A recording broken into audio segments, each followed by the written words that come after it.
Hello. It's wonderful to be here with you today. I want to thank the Ed Meese Center and also the Federalist Society for putting this event together. And thanks to all of you for being here this afternoon to make it that much more meaningful.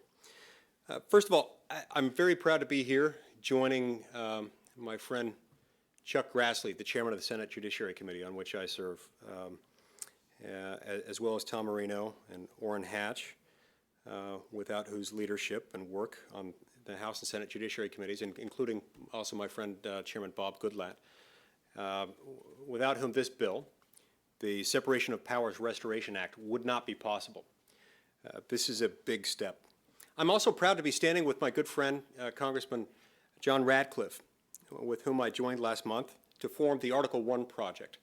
The Article 1 Project is a network of House and Senate members who have come together for the express purpose of restoring and reinvigorating Congress's constitutional duties.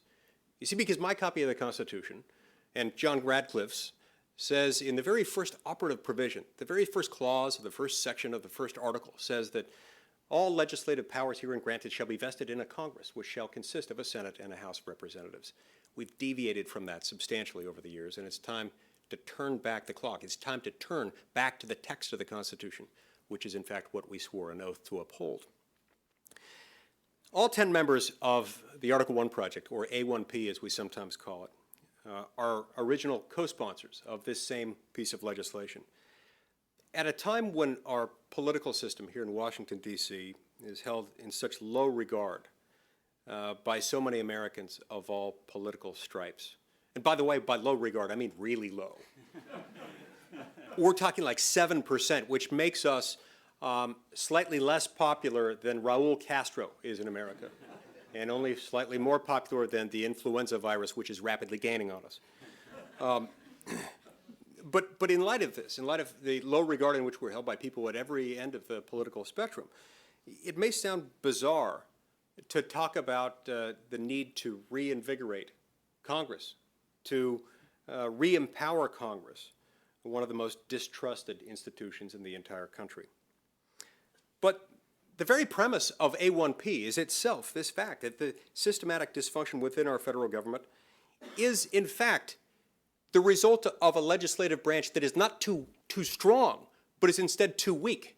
It is made strong by virtue of what the Constitution says and does, but made weak by its own choice, by the choices of its own members who have chosen year after year, decade after decade, to empower themselves politically, empower their own political campaigns, specifically by avoiding the hard choices that go into making actual legislation. Our goal is simply to make Congress, once again, responsible. Now, by responsible, we mean that both literally in the sense of doing our job, responsible for the function we're assigned under the Constitution to legislate. The legislative power is the power to make law. But we also mean by doing it responsibly that we're going to do it with the transparency contemplated in our constitutional structure. And by transparency, I mean a process by which the only people empowered to make laws are those elected by the American people. You don't trust it to other people. You certainly don't trust it to other people who basically cannot be fired. As hardworking, well-intentioned, well-educated, and highly specialized as they might be, the men and women who work within our executive branch agencies don't work for you. You cannot fire them, almost regardless of what they do. You have no opportunity to review their work at regular intervals. And that is a recipe for tyranny.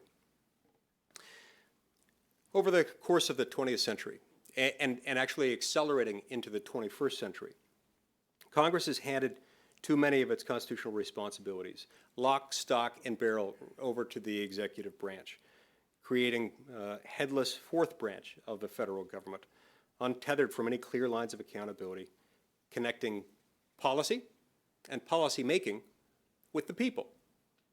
In fact, in many of these instances, the people making the laws aren't even really accountable to the president, the only elected official within the executive branch. They're just sort of part of this massive, headless fourth branch of government.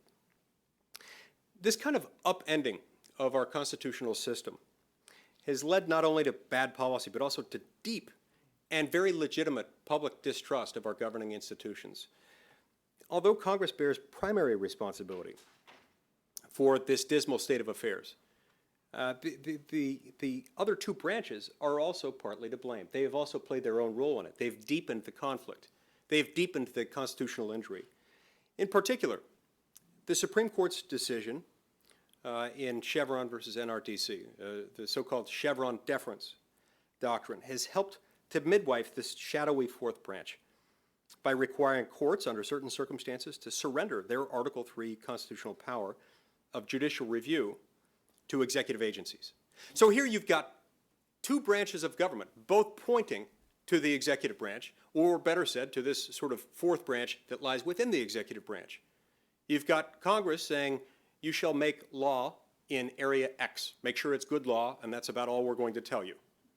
And then you have the courts saying, hey, don't look at us, we're just the courts. It's been delegated by Congress to agency X, and so we're going to defer to whatever they say, whatever they do. And by the way, those are people who can't really be fired. Chevron deference is hardly the only problem within the modern administrative state, nor is it the biggest. In fact, the biggest single problem might be the sheer cost of it. Whereas when I was in law school 20 years ago, the annual compliance cost for the federal regulatory system was a staggering $300 billion a year. Today, that number stands at $2 trillion a year. That's about 2/3 of what we pay in taxes to the federal government. And yet this is a backdoor invisible tax. Unlike your regular taxes, there is no tax return statement at the end of the year where you can review what you've actually paid into it. No, this one's hidden. And it's actually very regressive. The poor and middle class pay higher prices for everything they buy, goods and services, because of this system. America's poor and middle class also pay for this system in terms of diminished wages, unemployment, and underemployment. This truly is a tragedy. This truly is a regressive, tyrannical system. So although Chevron deference might not necessarily be the single biggest problem with the modern administrative state, it is the one that is clearest and the most obvious, with the most simple fix. And that's why we're coming together around this legislation. That's why Chevron reform is the very first issue that Congressman Ratcliffe and I decided to tackle, to work on together when we launched the Article I project just last month. And that's also why, as members of our respective judiciary committees in the House and in the Senate, we were both thrilled to be able to partner on this issue with Chairman Goodlatte and Grassley and former Chairman Hatch, some of the most accomplished legal reformers in Congress. Now, I'm going to let others dig into the details of this legislation, and I very much look forward to the input of the esteemed panelists that Heritage and the Federalist Society have assembled for this discussion today. For anyone interested in learning more about this reform, I'd encourage you to pick up a copy of the A1P policy brief that's hot off the press this morning, Reforming Executive Discretion Part 1, The End of Chevron Deference. By the way, just saying that sends chills up my spine. I want to thank all of my colleagues for letting me join them here today. And I look forward to the day when we're on the other side of Pennsylvania Avenue, watching our next president sign this bill into law.